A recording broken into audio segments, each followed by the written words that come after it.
Our project actually had a number of goals when we started. Primarily, we wanted to describe for public consumption the situation in Southern Nevada and Nevada as a whole in terms of our changing demographics.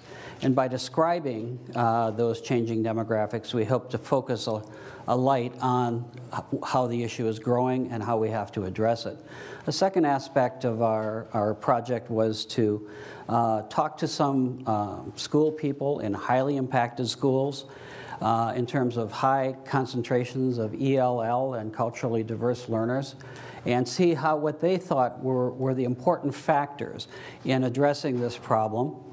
A third aspect was creating a statistical or numeric description in Clark County School District of exactly how many ELL and culturally different students are enrolled in the schools, and a short discussion about what the district is actually attempting to do about this issue. And the final aspect of our project was to create collaborations with a number of entities to create programs to address the poor academic performance of linguistically and culturally diverse learners.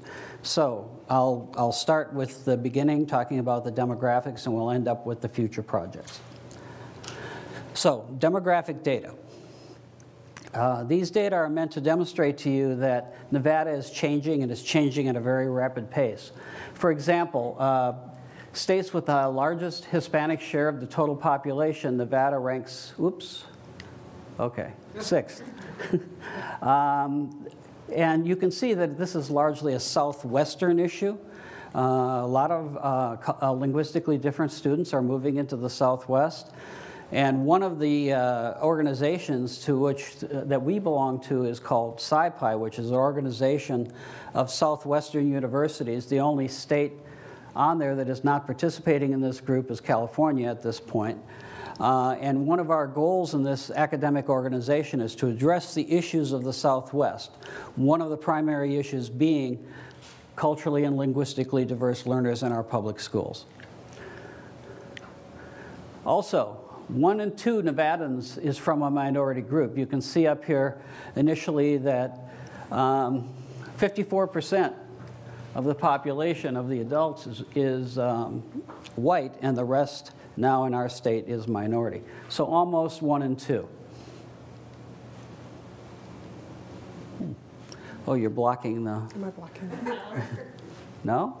There we go. Oops. This thing is touchy. All right, back. There. Okay. 3 in 5 children in Nevada are from minority or racial ethnic groups. Well, the purpose of this slide is to tell you, well, the demographics in the adult population of Nevada are changing pretty dramatically.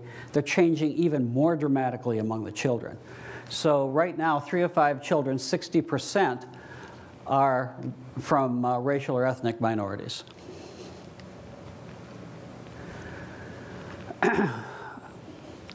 2 in 3 children who are now in school are from racial or ethnic minorities. As you can see, that largest group in that population is the Latino population, which is represented by the 42% in sort of the lime green sector of the pie. And many of the Latino students who come into Nevada do not speak English as their first language. Hence, you're going to see a huge impact on our educational institutions as these students begin to matriculate. Racial generation gap. I think you've been able to infer that from some of the earlier slides, but just to make it very clear, percent of white in Nevada, number 3, 39.5%. Percent of adult white, 58.9%. That's a drop of almost 20%. That's 3rd largest in the United States. Las Vegas experienced the 2nd greatest demographic pivot in racial composition of its child population 2000 to 2010. So percent of the population that is white in 2010, 33%. That's 14% lower than it was in 2000. So in this 10-year period, we've dropped almost a third of our population in terms of the mix. So what does this kind of tell us for education? Latinos make up 43% of CCSD students. In 2009, 2010, 50% of the third graders were Latino students. What this tells us is this trend is clear and it's growing. It's very likely that very soon Clark County School District will become a majority minority district, if they haven't already. Yeah. They have? They have now crossed the line. 51% of those Latino students in third grade are identified as ELL students. The problem is that ELL students tend to perform less well academically than their Caucasian counterparts. As you can see, generally these students perform 15% lower in reading and 9% lower in math. And one of the goals of our project was to identify exactly why this kind of lesser performance is occurring. And I'll talk more about that a little bit later. LeAnn? Okay. So in our project, we did both quantitative and qualitative results. And for the qualitative piece, we interviewed principals from 10 of the schools that were identified with CCSD as this high-density population of ELL students. So we went and talked with the principals to find out background information about their programs and also what do they see as some of the biggest issues that they have. And one of the key themes that came from our talk with principals was the need for good, solid instructional leadership. And when they talk about instructional leadership, they're talking about the principal as the school leader, but also the teacher as the instructional leader in the classroom. So when we have staff development that targets teachers as instructional leaders, then the principals feel that that can help with their working with the students who are culturally and linguistically diverse. The mindset, the principals told us, was meeting the needs of all kids individually and regardless of English language learner status, but we'll talk about that in just a moment, how we might see that change slightly. Their goal then was to use the best instructional practice, and then by instructional practice, they're also talking about referring to having additional adult interactions so that we inculcate the schools with more tutoring, more adult-child interaction, and hopefully that will optimize language usage. And the one quote that kind of popped out from this was, "Children will be successful if they stay with us." And that's referring to the transition rate that often happens in these highly impacted schools. Whoops, there we go. I think I'm going the wrong way. I went back. Yeah, you gotta go. I'm going further back. Sorry, this is anti-intuitive. There we go. Okay, in terms of professional development, they wanted to see more teachers with TESOL endorsement, that's teaching English as a second language. They all primarily use HQSI, which is high quality sheltered instruction, and that's a technique for using English only, but facilitating the English so that it's easier for kids to understand it. And then they also talked about the need for ELL specialists, people who know about language acquisition and can help these students. And they talk about HQSI saying you can call it high quality, but basically it's just good teaching strategy and instruction that we need to be developing and using in all of our programs. In terms of curriculum and teaching strategies, this is what we found. Pretty much all of the schools that we looked at were Title I schools, meaning that they had a high population of students having free or reduced lunch. They basically use Trophies, which is a basal reader, or they use Voyager, which is a reading intervention program. That was pretty common. However, there were some with supplemental programs, such as Rosetta Stone, Imagine Learning. Both of those are oriented toward the English language learner. Lexia, Reading A to Z, Walk to Read, and Leapfrog. Those are not necessarily ELL. Those are helping kids learn to read. But the one thing that the principals told us, and I think this is key, and remember this because you'll see it come back up again, we don't need any more programs. They said, please don't throw more programs at us. What we need are expert educators to spend quality time with kids. Keep that in mind. In terms of parental involvement, they all had parent centers, they had parent workshops, they all did some kind of event nights to incorporate and have parents coming to the school and feeling more comfortable about coming to the school. A lot of them engaged with the Family Leadership Institute, which is an outside entity that helps parents become empowered and working more steadily with their students in relation to school. And they said it's tougher for our students. We're not the kind of school where you have a ton of parent volunteers, because if I'm not confident in my English skills, I know I'm going to be asked to help kids, I'm less apt to come into the school. So in terms of policy, they talked about budget cuts as being a huge issue, and of course, we've all seen the result of that. For the CCSD schools, it meant loss of ELL facilitators and specialists. It meant loss of more teachers, so a higher student-teacher ratio, and lack of funding for additional programs and resources. And they said, for the most part, teachers really want to help out. They want to do everything they can, but it's frustrating when you want some things and you don't have the money to pay for that, and then you just have to say, we can't do, so that makes it more challenging. In terms of testing and No Child Left Behind, they said that they really worried about the amount of testing, because all of these schools had to operate under interim testing, which means they test quite frequently. They said they're testing these kids in English when they know it takes years to become English proficient, so they're being tested in a language that they haven't reached proficiency yet. And then they're having to work more towards test taking to break even on the test scores. One of the challenges is that we know it takes years to become proficient in a language. Unfortunately, the way the laws are written now, it's just really difficult because they don't have a full year, just the academic year. So when we did a cross case just to see what they had, in terms of TESOL resources, teaching English as second language, the first 4 schools you can see have 60, 50, 40, 30%, and 30% for School E of their teachers are TESOL endorsed. School F, not very many. School G, only 3 teachers on site. In terms of the sheltered English instruction, they all did that. In terms of ELL specialists, they all had ELL specialists when we started this project. However, due to budget cuts, they're now gone. So they no longer have those people working in their schools. And remember, that was the one thing that principals said we need, is highly qualified people to work with the kids. They're no longer there. So in summary, the principals told us that the mindset meant meeting the needs of all kids.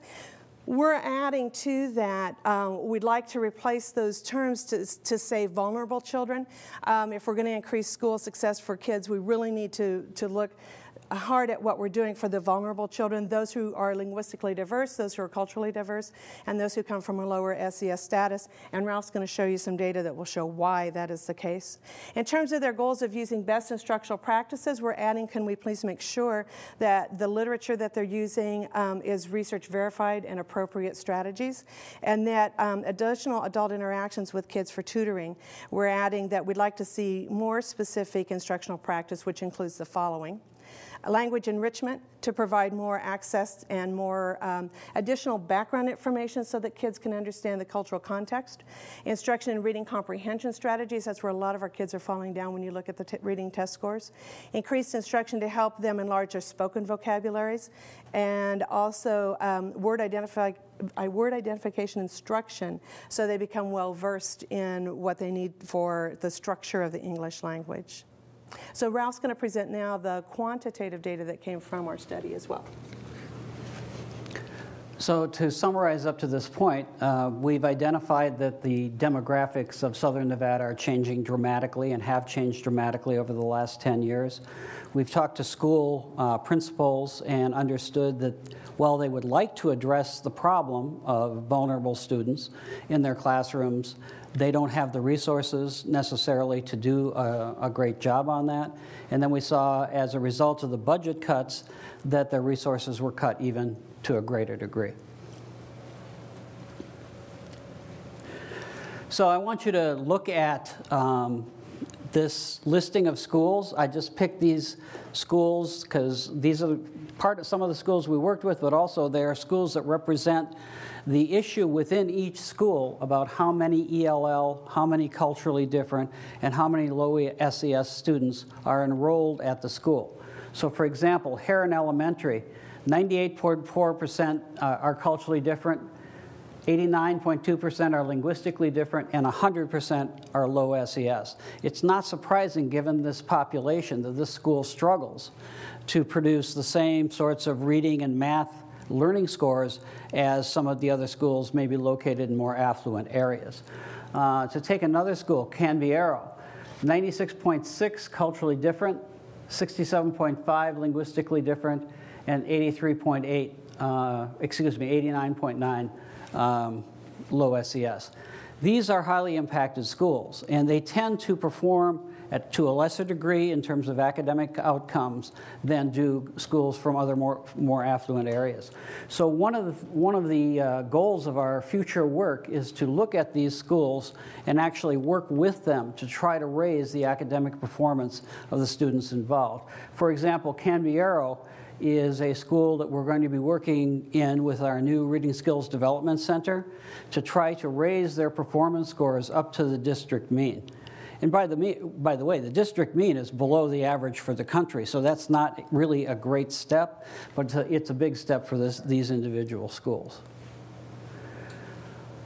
Also, in terms of the low SES component, you can see that the top category above the line says that these students are neither ELL or FRL. FRL's free and reduced lunch. That's an indicator for students from low-income families. If you'll notice the ethnicity breakup in the neither ELL or FRL, you can see it's predominantly white. 55.1%. The Hispanic population is about 21%. Compare that to the ELL and free and reduced lunch. Kids who are linguistically diverse and come from poor families. You can see that there's only about 15.6% of this population is white, while a staggering almost 60% of this population is Hispanic. What this is meant to point out to you is that although all vulnerable students, all culturally different, linguistically different, and poor kids need help, the problem is really focusing in this city and in this school system on the Hispanic students. We have a large group of Hispanic students coming into the district, and we don't really have adequate programs in place right now to deal with their presence in the schools. So that difference is particularly noteworthy to us. Reading proficiency. So let's look at how they do in reading. Now, why do we pick reading as one of our statistical outcomes? It's because reading is the cornerstone of all academic success. In fact, if you can't read effectively as an elementary student by the end of third grade, you have only roughly about a 20% chance of becoming a successful adult reader.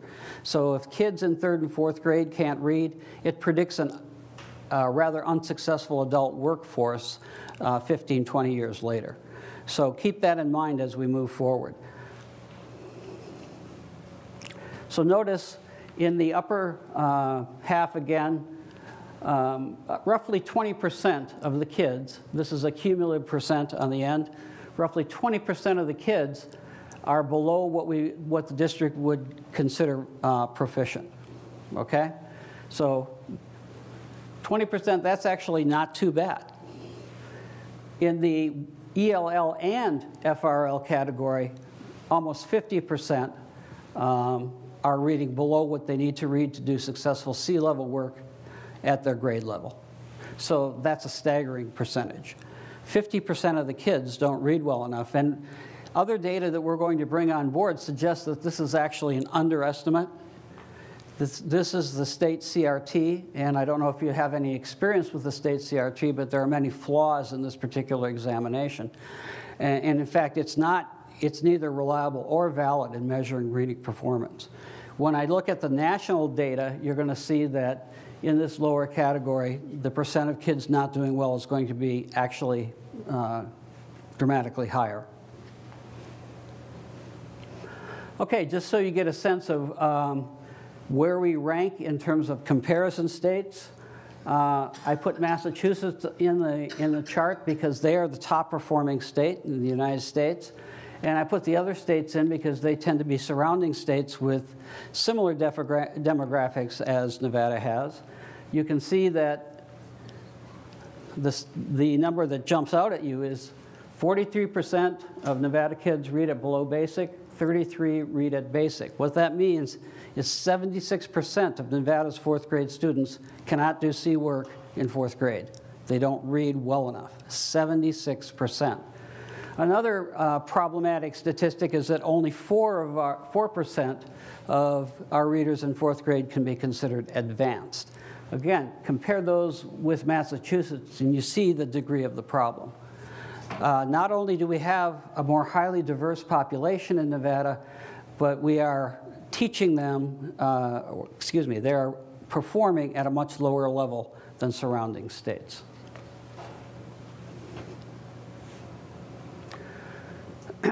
This is actually, these statistics are taken from the NAEP test. The NAEP is a national, it's called the National Assessment of Educational Progress, or the nation's report card. It's considered a highly valid and reliable test. You can see that actually these scores right here don't mean a lot. What's important is the national rank. Nevada is tied for 46th in the country, and the only reason we're not last is that Arizona and Mississippi are 1 point below us. So I appreciated Nancy's comparison to Mississippi. We're now becoming known, unfortunately, in the educational circles as the Mississippi of the West, apparently in health circles as well. And that's not favorable. Okay. So a slight data summary and a conclusion that we reached in looking at our data. First of all, it's shocking that 76% of Nevada children do not read well enough to do C-level classroom work. Shocking. Extrapolating from the state CRT data, we can estimate roughly 61% of those NAEP-identified low-performing fourth graders fall into the category that we have identified as vulnerable students. That is, culturally different, linguistically different, and low SES. So we really have a problem in the state in providing educational opportunity for those children who need it the most. The kids who come to us from different backgrounds and from poor backgrounds. Okay, why? An interesting question is, why does this happen? Well, there are several reasons, and we don't claim that this list is all-inclusive, but it does give you a good example of the barriers that these kids are, with which these kids are dealing.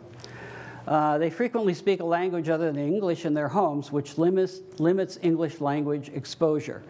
There's an interesting statistic in the reading literature that said, in order to come to school, to enter kindergarten on a par with other students, you have to have at least 2,000 hours of literacy experience in your home.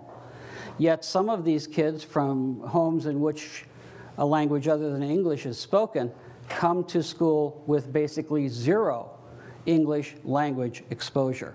That means they're starting roughly a year behind school, in school, when they walk in the door. Obviously, these kids need additional instruction to bring them up to speed, but frequently that additional instruction is not available.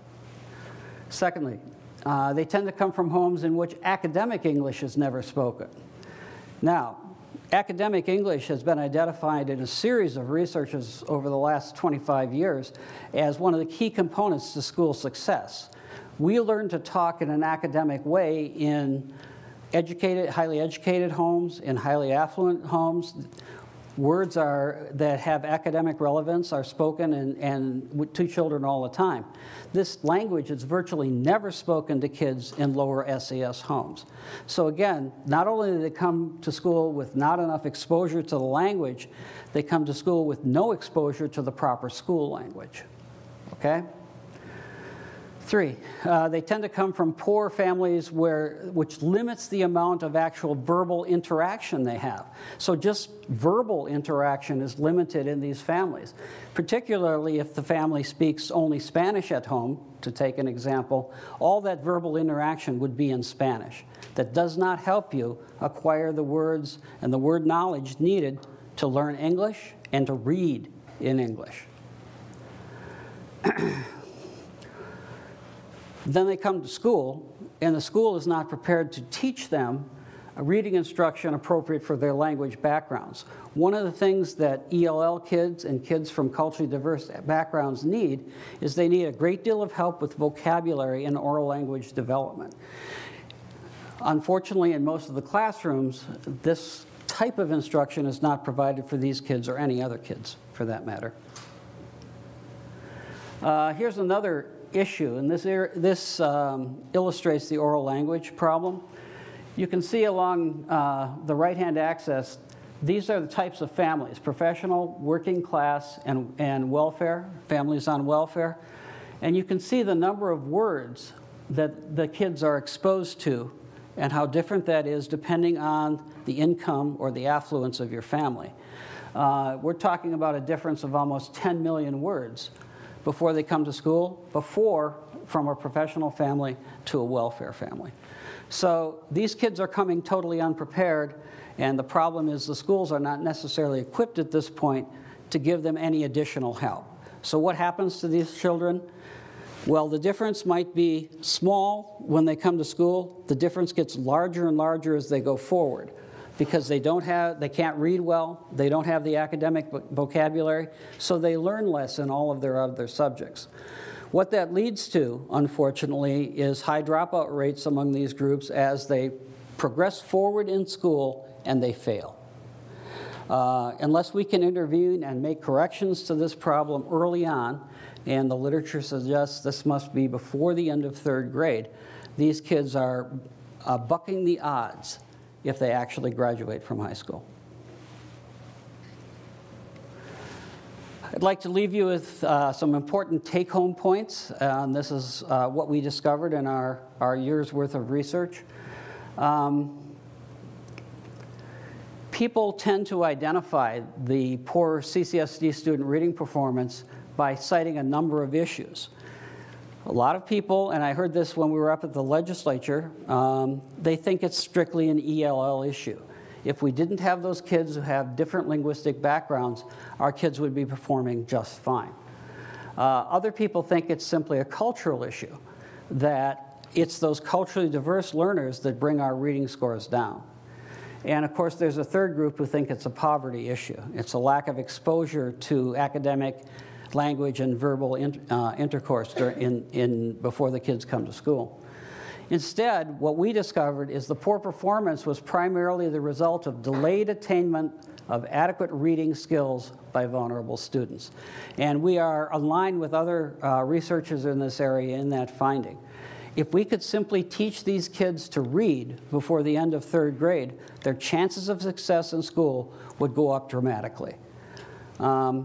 This is the point at which we will take off on our future projects, which I'll describe for you later. This is a key finding in this district, and it's a finding that's replicated across the scientific literature.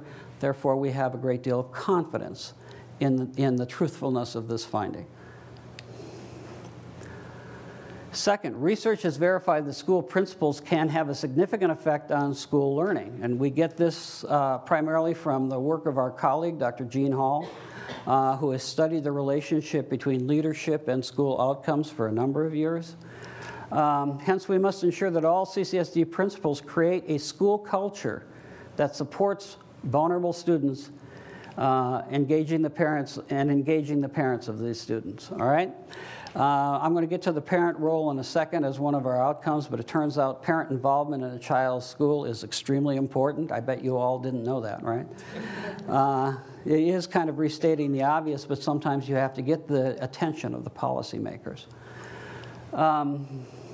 One aspect of creating this culture must be recommending to their teachers the best research-verified instructional practices and curricular materials. As we went into these schools and investigated the types of curriculum they were using, we were shocked to find out that many schools were using instructional approaches that the research had proved ineffective over a number of years, yet they were using them. If we cannot get the leaders to focus on what is research verified and what is current, then there's little chance of helping the students improve. Take home point 3. Research has verified again and again and again that the greatest change agent in any school child's life is a knowledgeable, responsive teacher.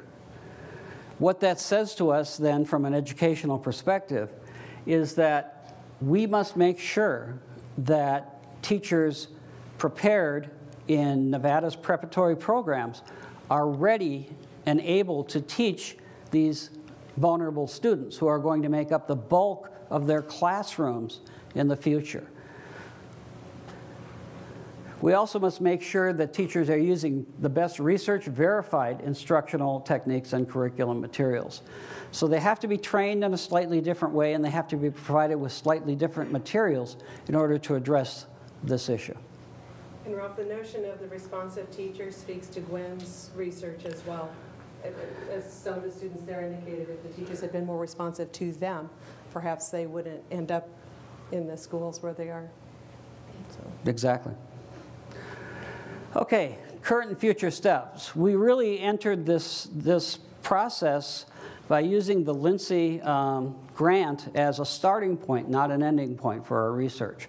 So part of what we were trying to do is leverage the Lincy grant into larger projects and additional external funding.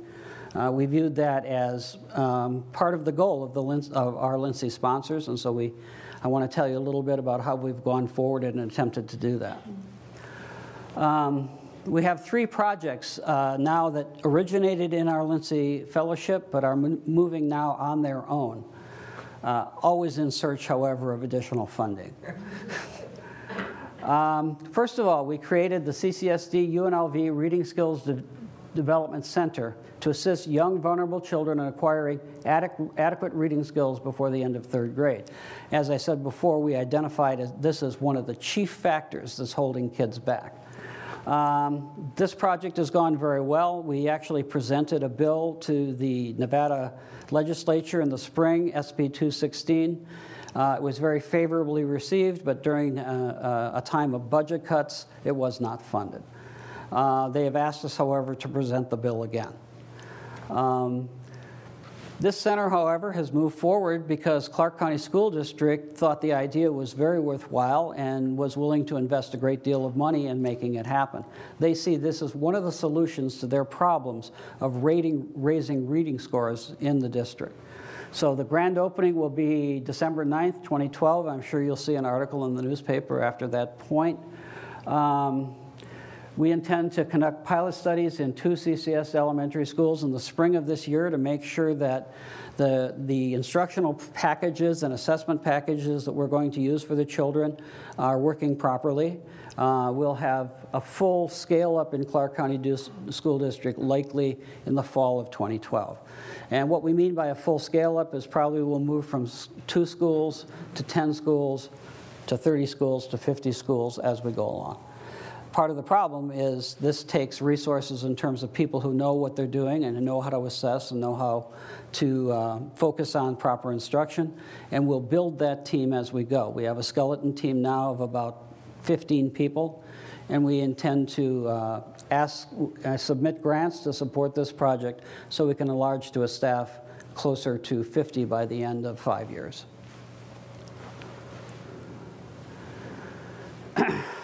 We also have a CCSD UNLV ELL partnership to address the problem specifically of ELL. We have one project going right now where, if you recall one of LeAnn's slides, Imagine Learning is one of the software packages that are used in these highly impacted schools. We actually got the Imagine Learning company to fund us at a fairly significant amount to test their products in the school. That'll allow us to do 2 things. We will be able to tell the schools if Imagine Learning is helping their kids, and also we'll be able to tell Imagine Learning some things that could make their product more successful with their student population.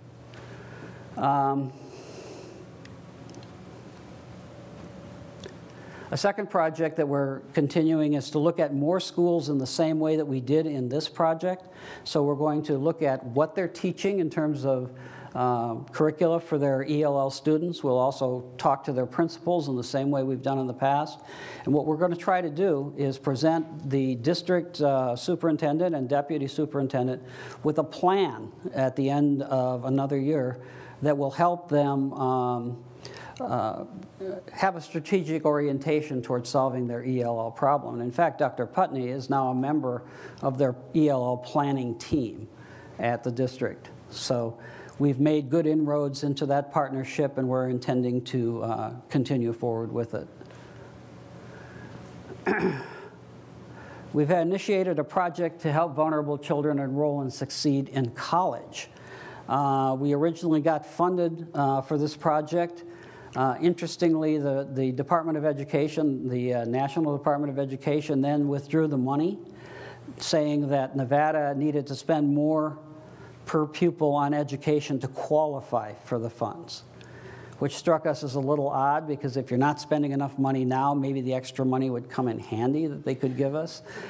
But since Nevada is not up to compliance, it's ineligible for certain educational grants, which was a stumbling block that we had no knowledge of until this happened to us. Anyway, we're doing the project without funding anyway. And the project has two aspects. First of all, we're going to be teaching classes in some high schools that focus on the kinds of skills and knowledge that students need, vulnerable students need to succeed in college. We're going to be teaching them financial literacy, study skills, comprehension skills, some discussions of motivation, time management, comprehension and writing skills. But almost more importantly than that, we're going to bring them to campus next summer and meet with professors in their areas of interest so that they understand that there's a place for them in college and they can succeed. Another aspect of this project is we're going to introduce them to students who are something like them in terms of linguistic and cultural background, but have already succeeded here at UNLV. One of the things that we uncovered from these students is that one of the reasons they don't stay in college is they feel socially isolated. And we thought that perhaps by linking them with students who are already succeeding here and already students on this campus, that we could help facilitate their social life, as well as giving them the skills to succeed when they arrived on campus. That project then is starting this January. Okay. A continuation of this project, we've begun to understand that we have to get the parents involved, that it's not enough just to speak to the students. So a continuation of this project is we're actually going to start talking to the students and their parents, first at 5th grade, and then at 8th grade, and then in high school, because we want to build the idea in these families that going to college is possible for these students, succeeding in college is possible for these students. Right now, when you talk to the parents, they have no idea that their children even have the opportunity to go to college, much less are they thinking about sending them. So a continuation of this project, which we hope to fund in future years, we're already collaborating with some faculty at Kansas State University to fund this project on, I've forgotten the grant call, but fund this project for the following year. And we will be intervening at these 3 grade levels. Finally, we've discovered that we have to involve parents actually in all aspects of our work, because it's the parents who provide the environment, the motivation, the context to succeed in school.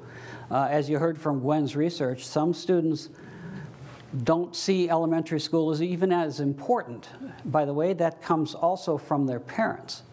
So the parents provide an environment or a context where education is not stressed. Students then reflect that back as they move forward, which is why I think middle school is such a time of upheaval for students, because they're old enough to start making their own decisions, and many of them choose not to continue in school. Thank you.